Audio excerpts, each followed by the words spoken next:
पेडण्याच्या उगव्या वाठारांत पारंपारीक कुळाच्या कळसाचो उत्सव शिगम्याच्या दिसांनी जाता। कळस 5 मानकऱ्यांच्या घरांत वचून विधिवत पूजा करतात। उपरांत पुराय गांवांत कळस 3 दीस भोंवडायता। उगवे वाठारांतल्या नागरिकांनी संस्कृतीक आनी पारंपारीक सांबाळून दवरची अशी मागणी केला।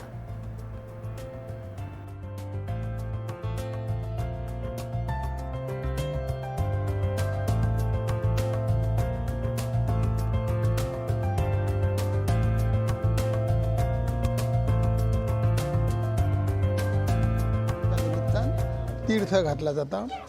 हेका मोठं महत्त्व आसा आणि परंपरेनुसार ह्या तीर्था खातीर ह्या तीर्थ घेवच्या खातीर आपापल्या प्रत्येक जण आपापल्या व्यवसायात प्रत्येक जण आपापल्या नोकरी खातीर जे दूर दूर आसात ह्या माऊली देवीचं पूर्ण श्रद्धास्थान मानून पूर्ण अभय असो आणि ह्या अभया खातीर प्रत्येक आपापल्या व्यवसायात असलेले ह्या कळसोत्सवा खातीर आपापल्या घरांनी येऊन ह्या तीर्थाचो लाभ घेतात आणि त्यानुसार ही रूढी जी आसा ही आता बाकीची फुडली पिढी सांबाळटली। आमचे जे जाणटे असले त्या वेळाचेर इतक्यो सुखसोयी नसल्यो तरी आसतना सुद्धा तेंच्यांनी हो कळसोत्सव सांबाळून दवरलो, कळसोत्सव सांबाळलो, कळसोत्सव फुडें हेंच्यांनी आमची परंपरेनुसार हो चालू केला आणि ही आमची संस्कृती आसा।